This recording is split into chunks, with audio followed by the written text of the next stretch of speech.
Without knowing about the $32 million I had inherited, my daughter and my son-in-law showed up at my door with a notary. "Pack your bags. We have a nursing home waiting for you," I replied. "All right, but first open this box I set aside for you. Subscribe to the channel for more stories like this and comment the city you're watching from." I knew they were coming before I heard the knock. The way my daughter Tatum had been calling more frequently these past few weeks, her voice dripping with false concern about my living situation, the way she'd casually mentioned how expensive it was getting to check on me during her brief visits, the way her husband Felix would scan my small apartment with those calculating eyes, taking inventory of everything I owned.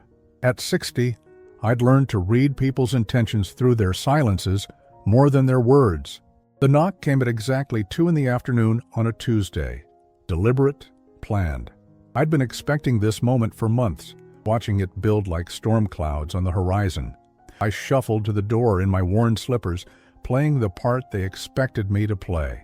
"Dad, we need to talk." Tatum's smile was tight, nervous. Behind her stood Felix, clutching a leather briefcase like a shield. And behind him, a woman I didn't recognize, professional-looking in her navy suit. "This is Ms. Rodriguez," Felix said, stepping forward with that authoritative tone he'd perfected over the years. "She's a notary public. We have some important documents for you to sign." I let them in, noting how they moved through my space like they already owned it. Tatum went straight to my kitchen, opening cabinets as if checking inventory. Felix positioned himself near my small dining table, spreading papers across the surface with practiced efficiency. Ms.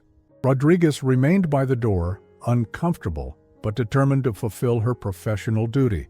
"Dad, sit down," Tatum said, her voice carrying that patronizing sweetness I'd grown to despise. "We've found you a wonderful place. Sunset Manor. It has activities, meal service, medical care, on-site. Everything you need." I lowered myself into my favorite armchair, the one with the worn fabric that Tatum had been suggesting I replace for years. "A place?" "An assisted living facility," Felix clarified, not meeting my eyes. "The best in the county. We've already put down a deposit." The papers rustled as he organized them. I could see the letterhead from here. Admission forms, financial agreements, medical directives. They'd done their homework. Every document designed to transfer control of my life into their hands. "Your apartment lease is month to month," Tatum continued, perching on the edge of my couch like she might flee at any moment. "We can have you moved by the end of the week. Won't that be nice? No more worrying about bills, about taking care of this place all by yourself." I watched her face as she spoke, searching for any trace of the little girl who used to climb into my lap for bedtime stories. That child was gone, replaced by this stranger who saw me as a burden to be managed. "The thing is, Dad," Felix said, his businessman voice in full effect, "we need to act quickly. The room at Sunset Manor won't hold forever, and frankly, your current living situation isn't sustainable." Sustainable? As if I were a failing business model, rather than a human being. Ms. Rodriguez cleared her throat. "Mr. Dante, I need to verify that you understand these documents before you sign. This is a voluntary admission to—" "He understands," Felix interrupted. "Don't you, Dad?" The word "Dad" coming from his mouth always made my skin crawl. He'd never called me that during the early years of his marriage to Tatum. It only started when he realized I might have something to inherit. I looked around my apartment, taking in the familiar surroundings. The bookshelf I'd built myself, the photographs of Tatum growing up, the small kitchen where I made my simple meals. They saw poverty and decline. I saw freedom and peace. "How long have you been planning this?" I asked quietly. Tatum and Felix exchanged a quick glance. "We've been discussing options for your care for a while now," she said carefully. "We want what's best for you.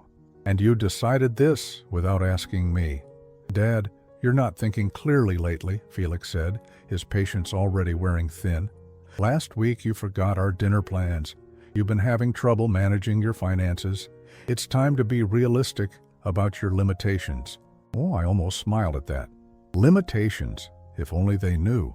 I stood up slowly, using the armrest for support. They watched me with the careful attention of predators tracking wounded prey. "All right," I said simply. The silence that followed was deafening.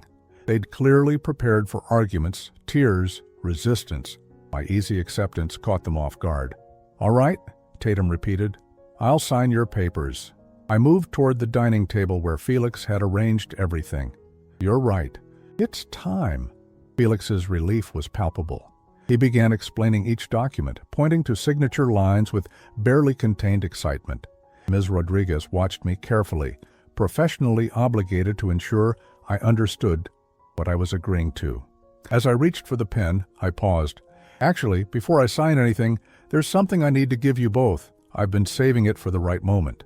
I walked to my bedroom closet, feeling their eyes follow me. From the top shelf, I retrieved a simple wooden box about the size of a shoebox, but heavier. Much heavier. When I returned to the living room, Tatum and Felix were whispering urgently. They stopped when they saw me. "What's that, Dad?" Tatum asked, eyeing the box suspiciously. I set it on the coffee table between us, my hand steady despite the magnitude of what was about to happen. "Open it!" They looked at each other, then at me. Felix reached for the box first, always eager to get his hands on anything that might have value. The lid came off easily. The first thing they saw were the bank statements. 6 months earlier, I'd been standing in the law office of Morrison & Associates, staring at a check that would change everything. $32 million. The number seemed surreal, like something from a movie, rather than my modest reality. "Your cousin Raymond was quite specific in his instructions, Mr. Morrison had explained, sliding the paperwork across his mahogany desk. The inheritance was to remain completely confidential until after his estate was settled. He wanted no family drama during the process. Raymond. I'd barely spoken to him in 20 years, though we'd exchanged Christmas cards and the occasional phone call. He'd been the black sheep of our family, the one who disappeared to Alaska in his 30s and never came back. We'd heard rumors over the years that he'd struck it rich somehow, but no one took them seriously. He was quite wealthy," Morrison continued. "Oil investments, real estate, some technology stocks that performed extraordinarily well. He never married, no children. You were his closest living relative." I remember sitting in that leather chair, my hands shaking as I held the check. $32 million would solve every problem I'd ever had.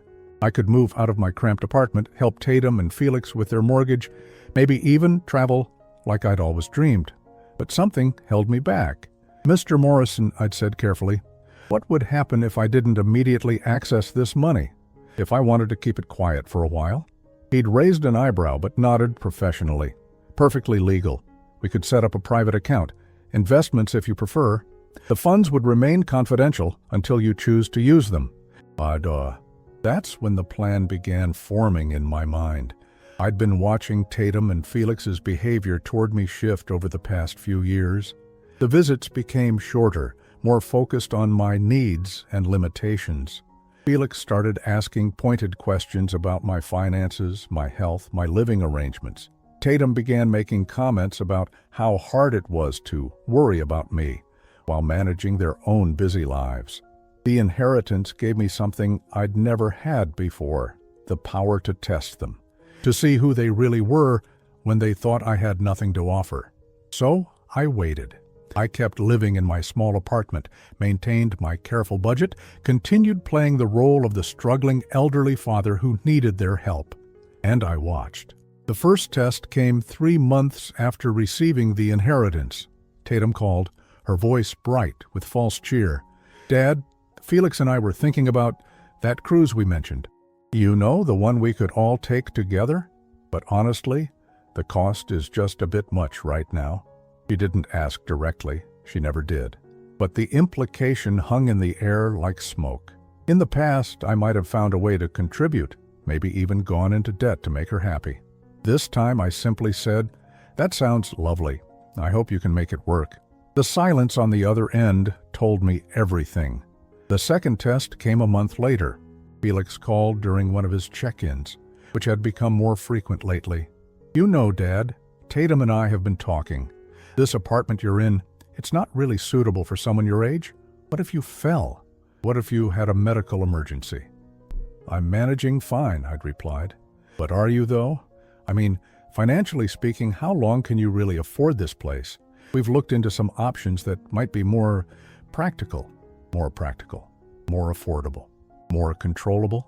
I'd started recording our conversations after that. Nothing illegal, just me keeping track of what was said. I wanted to remember every word when the time came.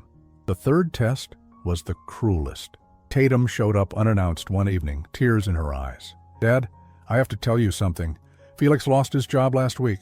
We don't know what we're going to do about the mortgage." I'd felt a familiar pang of parental concern, the instinct to fix her problems no matter the cost. But I also noticed how she watched my face, gauging my reaction, calculating how much sympathy she could extract. "I'm sorry to hear that," I'd said. "I'm sure something will work out." Her expression hardened just slightly. "That's it? That's all you have to say? What would you like me to say?" We're family, Dad. Family helps family. Family helps family."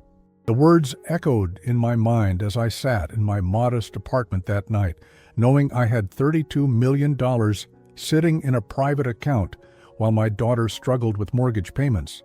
But I also knew that helping her now would only enable the pattern that had been building for years, the expectation that I existed to solve their problems, to sacrifice my own needs for their convenience. So I waited longer. Over the following months, the pressure increased. Casual mentions of my declining health during family gatherings, pointed questions about my memory, my ability to manage my affairs. Felix started bringing up power of attorney documents, just in case something happened. I watched it all unfold with a mixture of fascination and heartbreak. This was my daughter, the little girl I'd raised alone after her mother left. I'd worked 2 jobs to keep her in good schools, missed social events to attend her recitals, gone without so she could have what she needed. And now she was systematically working to strip away my independence, convinced I was too poor and too incompetent to manage my own life. The breaking point came 2 weeks ago. I'd overheard a phone conversation between Tatum and Felix while they thought I was napping in my chair. They were discussing the Dante situation like I was a business problem to be solved. "The sooner we get him into care, the better," Felix had said. "We can't keep spending our weekends babysitting him. And frankly, we can't afford to keep supplementing his expenses." Supplementing my expenses. They'd been giving me small amounts of money for months, always presented as gifts or help with groceries. I'd accepted gratefully, not because I needed it, but because I thought it came from love. Now I understood it was an investment, evidence they could point to later when they needed to prove I was financially dependent on them. "I know," Tatum had replied, "but what if he fights us on the nursing home thing? He won't have a choice. Look at this place, look at his bank account. Any reasonable person would agree he needs supervised care." That's when I'd known it was time. I'd spent the next 2 weeks preparing. Gathering documents, making recordings, planning exactly how this moment would unfold. Every detail mattered. Now, watching Felix lift the lid of that wooden box, seeing his face change as he processed what he was looking at, I felt a strange sense of peace. The bank statements were just the beginning. Felix's hands were shaking as he held the first bank statement. The numbers didn't make sense to him at first. His eyes darted across the page, trying to process what he was seeing. "Account balance, 30,147,223,62. "What is this?" he whispered, his voice barely audible. Tatum leaned over his shoulder, her face going pale as she read the numbers. "Dad, what? Where did this come from?" I settled back into my armchair, watching their reactions with the detached interest of a scientist observing lab specimens. "Keep looking," I said calmly. "There's more." Felix set the bank statement aside with trembling fingers and reached deeper into the box. The next document was a letter from Morrison and Associates confirming the inheritance from my cousin Raymond. Tatum grabbed it before Felix could finish reading, her eyes scanning the legal language. $32 million, she read aloud, her voice rising with each word. "Inherited 6 months ago from Raymond Castellanos, deceased." The silence that followed was deafening. Ms. Rodriguez, the notary, shifted uncomfortably by the door. I could see her calculating whether she should leave, but professional obligation kept her rooted in place. 6 months ago? Felix's face was flushed now, a mixture of shock and something else. Anger, maybe, or embarrassment. You've had this money for 6 months? I have, I confirmed. Tatum's mouth opened and closed like a fish gasping for air. But we've been helping you. We've been giving you money for groceries, for bills. You thought I was poor, I finished for her. You thought I was helpless. You thought I needed you to take care of me. Felix stood up abruptly, the chair scraping against the floor. This is insane. Why didn't you tell us? Do you have any idea what we've been going through? The stress, the worry? I almost laughed at that. The stress, the worry. What stress, Felix? The stress of planning to put me in a nursing home? The stress of figuring out how to get power of attorney over my affairs? His face went even redder. That's not... We were trying to help you. Were you? I reached into the box myself this time, pulling out a small digital recorder. Would you like to hear what helping sounds like? I pressed play. Felix's voice filled the room, clear and unmistakable. The sooner we get him into care, the better. We can't keep spending our weekends babysitting him, Tatum gasped. Dad, you recorded us? I recorded conversations in my own home, I corrected, which is perfectly legal. The recording continued. Tatum's voice joined Felix's. But what if he fights us on the nursing home thing? He won't have a choice. Look at this place. Look at his bank account. Any reasonable person would agree he needs supervised care. I stopped the playback.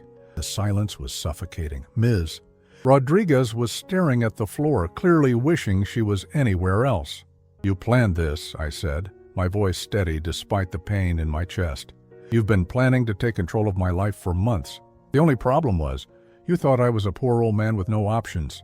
Felix was pacing now, running his hands through his hair. Dad, you don't understand. We genuinely thought...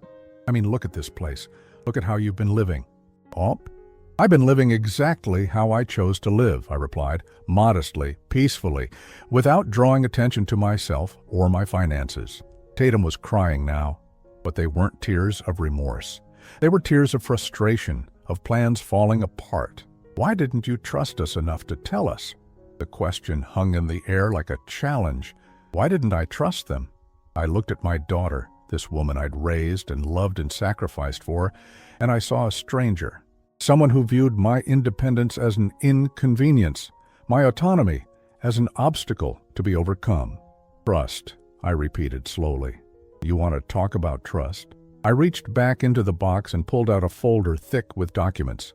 These are printouts of text messages between you and Felix over the past 3 months.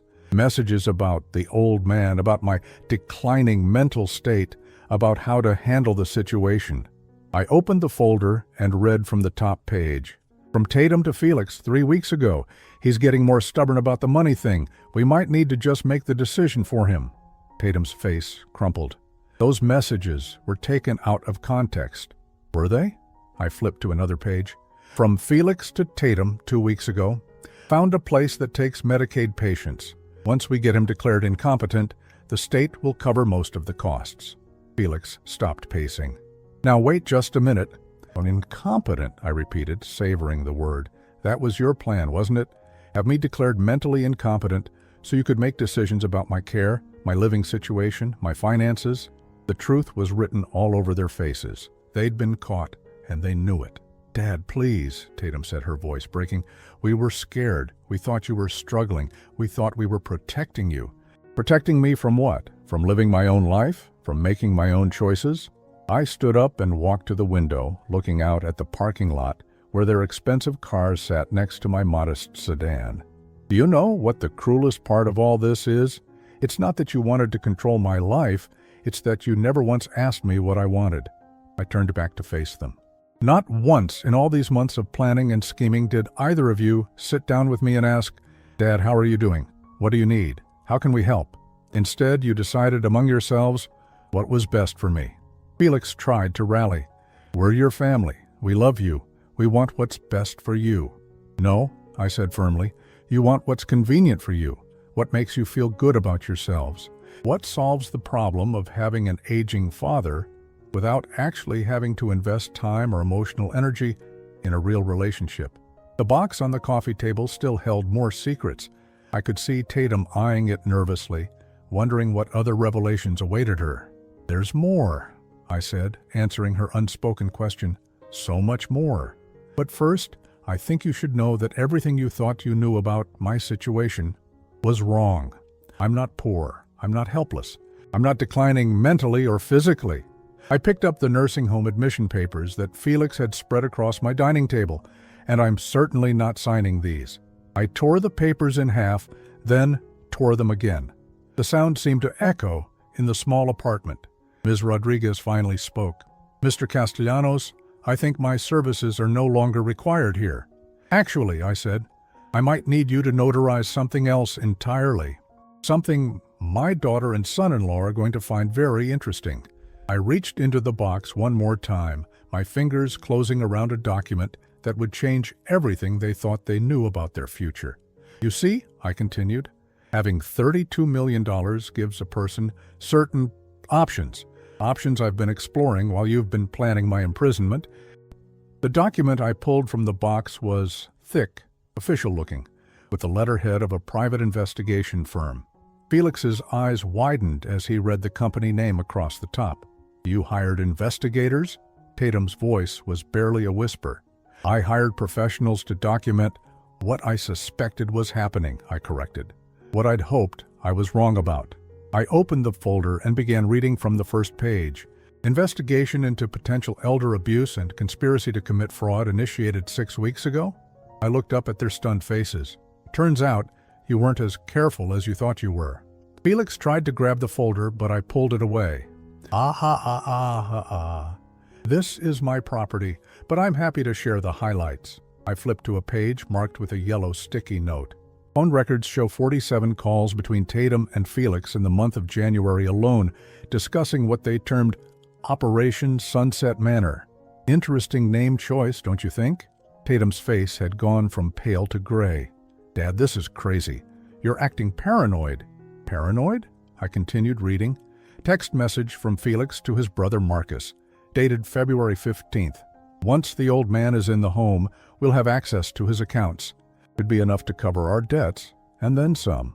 The silence that followed was broken only by the sound of Ms. Rodriguez gathering her things by the door. She'd apparently decided this was well beyond what she'd signed up for. "Marcus knew?" I asked Felix directly. "You involved your brother in this scheme?" Felix's mouth opened and closed, but no words came out. Finally, he managed, "It wasn't a scheme. We were just planning ahead." "Planning ahead." I nodded thoughtfully. "Is that what you call it when you contact 3 different nursing homes to compare costs? When you research the legal requirements for declaring someone incompetent?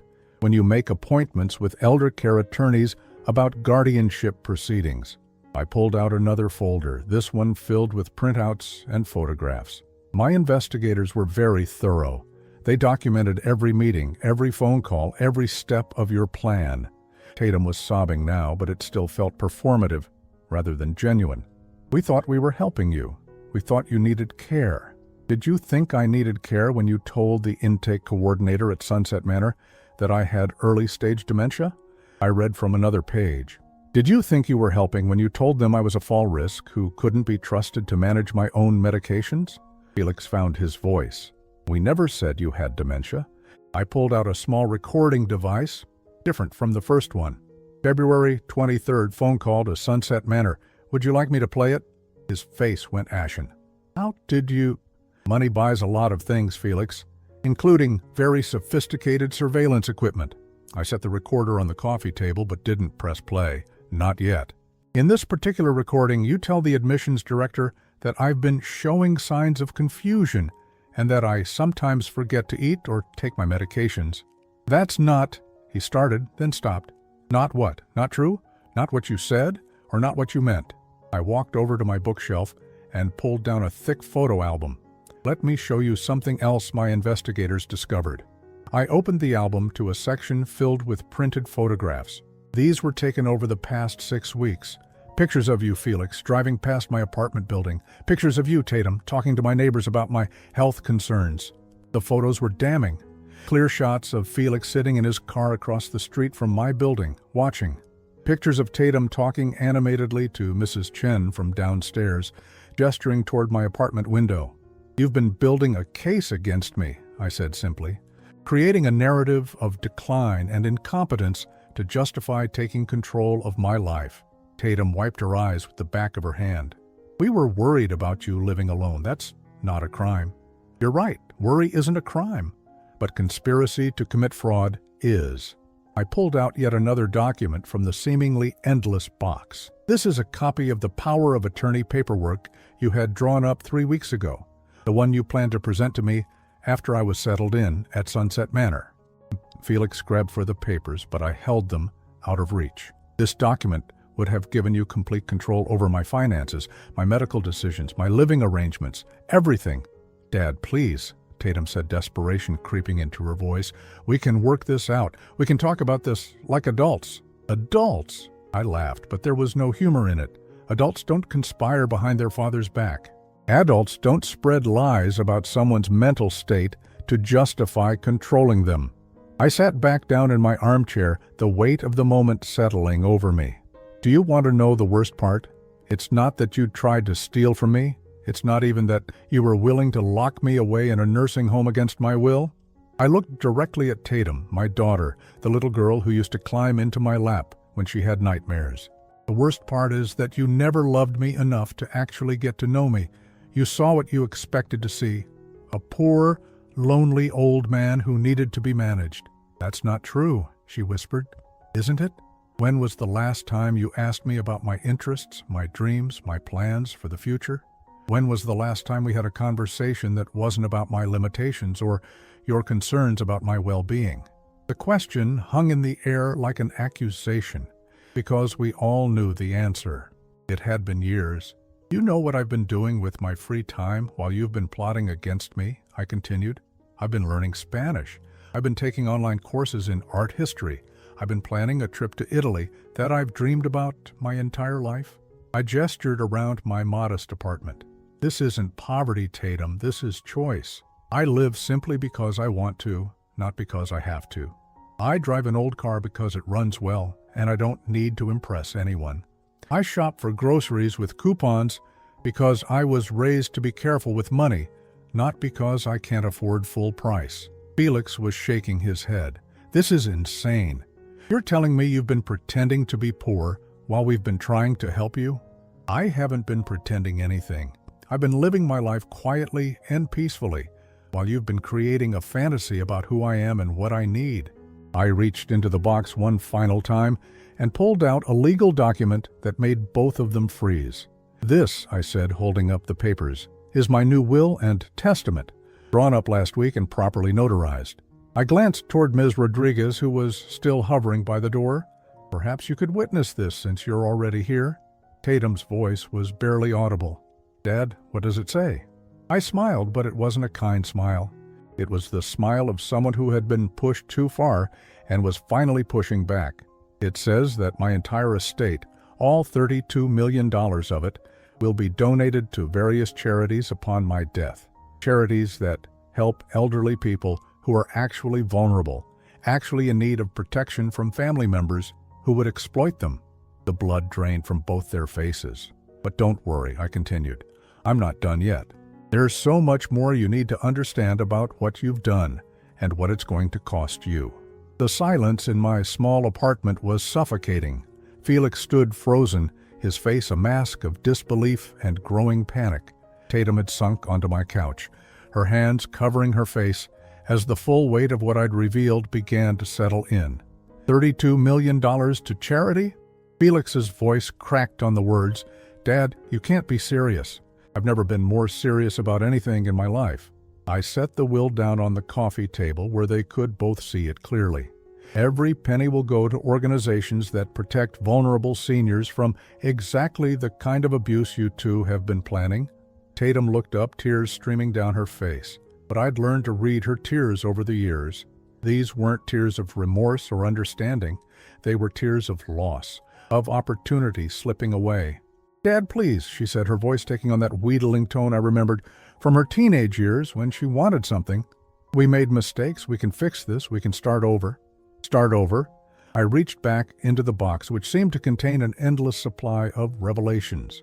Before we talk about starting over, there are a few more things you need to understand about your situation. I pulled out a manila envelope, thick with documents. While you've been planning my future, I've been planning yours. Felix's eyes narrowed. What do you mean? I mean that money talks, and $32 million speaks very loudly. I opened the envelope and pulled out the first document. This is a copy of your mortgage statement, Felix, the one that shows you're 3 months behind on payments. His face went white. How did you get that? I bought your mortgage, I said simply. From the bank, last week. The words hit him like a physical blow. He actually staggered backward, reaching for the wall to steady himself. You what? Tatum's voice was barely a whisper. I purchased the debt. It's perfectly legal, happens all the time in business. I smiled, enjoying their shock. Which means I now hold the paper on your house. And according to the terms of your original agreement, I can call in the full amount at any time. Felix was shaking his head frantically. You can't do that. There are laws, protections. There are indeed laws, I agreed. And I followed every one of them. I even had my attorneys review the paperwork to make sure everything was completely above board. I pulled out another document. This is a notice of acceleration. It means I'm demanding immediate payment of the full remaining balance on your mortgage. You have 30 days to pay $347,000, or I begin foreclosure proceedings. Tatum shot to her feet. Dad, this is insane. You're destroying our lives. Am I? I tilted my head, studying her face. Or am I simply giving you the same level of control over your future that you wanted to give me over mine? Felix was pacing again, his hands running through his hair. This is revenge. Pure and simple revenge. No, Felix. Revenge would be irrational, emotional. This is justice. Measured, proportional justice. I reached into the envelope again. Speaking of justice, there's more. Tatum, you work at Henderson Marketing, correct? She nodded slowly, wariness creeping into her expression. Lovely company. I had lunch with your boss, Mr. Henderson, last Friday. Charming man. We had a very interesting conversation about workplace ethics and employee conduct. The color drained from her face. What did you tell him? The truth? I showed him the recordings of your conversations about having me declared incompetent. I shared the text messages where you discussed my supposed mental decline. I explained how you've been using company time and resources to coordinate your plan to institutionalize me. Tatum sat back down heavily. He wouldn't. Those were personal matters. Personal matters that involved potential elder abuse.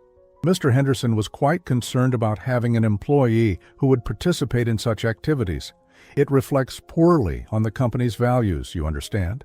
I pulled out a letter with the Henderson Marketing letterhead. This is a copy of the disciplinary action letter that should be waiting on your desk tomorrow morning. You're being placed on unpaid administrative leave pending a full investigation into your conduct. Dad, stop, she pleaded. Please, just stop. We get it. We were wrong. We're sorry. Are you sorry, though? Are you really? I looked between them, these two people, who had systematically planned to strip away my freedom and dignity. Or are you just sorry you got caught? Felix tried a different approach. Look, we can work this out. We can pay you back for any money you spent on the investigation. We can sign something saying we'll never interfere in your life again. Pay me back? I laughed. With what money, Felix? You're unemployed, remember? And Tatum is about to be. I reached for another document, the last one in the envelope. But there's more. I also had a conversation with the admissions board at the business school where you've been teaching those evening classes, Felix. Turns out they're very interested in the ethics of their adjunct faculty. His face went ashen. You didn't. I shared the same evidence with them that I shared with Henderson Marketing. Amazing how quickly academic institutions distance themselves from instructors who engage in elder abuse schemes. I handed him the letter. Termination of your adjunct position, effective immediately. They were particularly disturbed by the recordings where you discussed my supposed incompetence with such clinical detachment. Tatum was crying harder now, but they were angry tears. You've destroyed everything. Our jobs, our house, our future. How is that justice? Justice, I said slowly, is experiencing the consequences of your actions. For months you've been planning to take away my home, my independence, my right to make decisions about my own life. Now you get to experience what it feels like to have someone else control your future. I stood up and walked to my kitchen, needing a glass of water. My hands were steady, but my heart was pounding. I'd never done anything like this before. I'd spent my whole life avoiding conflict, smoothing over problems, making peace. But this wasn't about conflict. This was about survival. When I returned to the living room, they were whispering urgently to each other. They stopped when they saw me. "Planning your next move?" Dante asked. "Let me save you some time. There is no next move. I hold all the cards now." Felix stood up, and for a moment I saw something dangerous flash in his eyes. "You think you're so smart, don't you? You think this little game of yours is over?" "I don't think anything, Felix. I know." "Well, here's what I know," he said, his voice turning ugly. "You're a bitter old man who's been living like a pauper while sitting on millions of dollars. You're not a victim. You're a liar and a manipulator." "Perhaps," I said calmly, "but I'm a liar and manipulator with $32 million and a team of very expensive lawyers." "What are you?" The question hung in the air between us, because we all knew what he was now. He was a man with no job, no house, and no prospects, just like he'd planned to make me. Tatum tried one last desperate appeal. "Dad, I'm your daughter, your only child. Doesn't that mean anything to you?" I looked at her for a long moment, remembering the little girl she used to be, the one who would sit with me on Saturday mornings, helping me make pancakes, the one who drew me pictures and proudly brought home report cards full of A's. "It used to mean everything," I said quietly. "But you stopped being my daughter the moment you decided I was nothing more than a problem to be solved." I walked back to the box and pulled out one final item, a thick folder marked Phase 2. "What's that?" Felix asked, his voice barely audible. "That," I said, "is what happens next. Because you see, taking your jobs and your house was just the beginning. I told you there was more." I opened the folder, revealing documents they couldn't read from where they stood, but they could see enough to know that whatever was coming next would be even worse than what they'd already endured. "You wanted to play games with an old man's life," I said. "Now you get to learn what happens when that old man decides to play back." 3 months later, I stood on the balcony of my new apartment in downtown Portland, watching the city wake up below me. The space was beautiful, modern, with floor-to-ceiling windows that let in streams of golden morning light. Nothing like the cramped apartment I'd lived in for 5 years while testing my family's true nature. My phone sat silent on the kitchen counter. No more desperate calls from Tatum. No more threatening messages from Felix. They'd finally gotten the message after I'd implemented Phase 2 of my plan. The folder I'd shown them that day had contained documentation of every lie they'd told about my mental state, every false statement they'd made to nursing home administrators, every step of their conspiracy. I'd turned it all over to the district attorney's office. Elder abuse, the prosecutor had explained, was a felony in our state, particularly when it involved conspiracy to defraud someone of their assets and independence. The investigation was ongoing, but Felix and Tatum had already been arrested and released on bail. I'd also made good on my promise to foreclose on their house. They'd had 30 days to come up with the money, which of course they couldn't do. Felix's brother Marcus had tried to get a loan to help them, but with Felix unemployed and facing criminal charges, no bank would touch them. They'd lost everything, just as they'd planned for me to lose everything.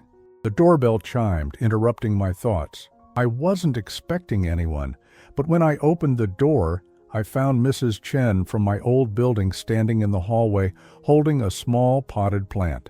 "Mr. Dante," she said with a warm smile, "I wanted to bring you a housewarming gift." I invited her in, touched by the gesture. Mrs. Chen had been one of the neighbors Tatum had tried to recruit for her narrative about my declining health.